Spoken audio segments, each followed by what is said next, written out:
بزدل غلام۔ بیان کیا جاتا ہے کہ ایک بادشاہ کشتی میں بیٹھ کر دریا کی سیر کر رہا تھا۔ کچھ درباری اور چند غلام بھی ساتھ تھے۔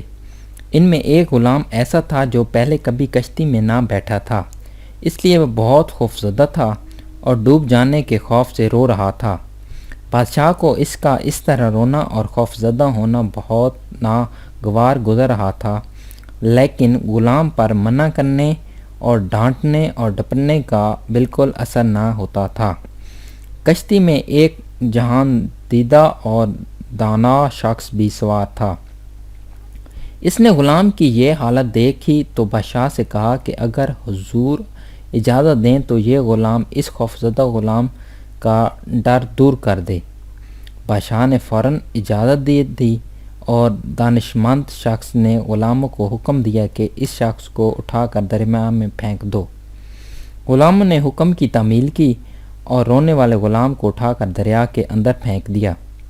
جب وہ 3-4 غوطے کھا چکا تھا تو دانا شخص نے غلاموں سے کہا کہ اب اسے دریا سے نکال کر کشتی میں سوار کر لو۔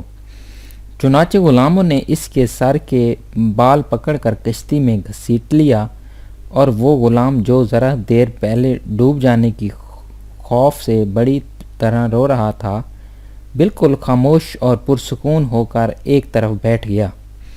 بادشاہ نے حیران ہو کر سوال کیا کہ آخر اس بات میں کیا بھلائی تھی کہ تم نے ایک ڈرے ہوئے شخص کو دریا میں پھینکوا دیا تھا، اور مزید حیرت کی بات یہ ہے کہ یہ اب خاموش بھی ہو گیا ہے۔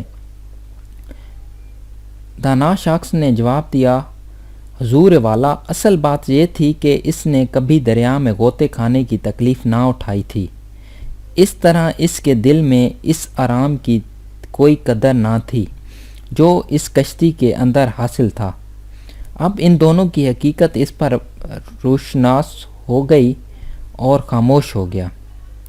جس نے دیکھی نہ ہو کوئی تکلیف قدر آرام کی، وہ کیا جانے۔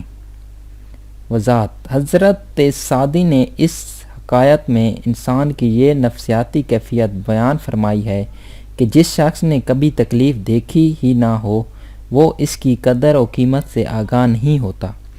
جو اسے حاصل ہے، اس کے علاوہ ایسا شخص جسارت اور قدرت برداشت سے بھی محروم ہوتا ہے۔ مسرت اور کامیاب زندگی وہی شخص گزار سکتا ہے جو رنج و راحت دونوں سے بخوبی آگاہ ہو۔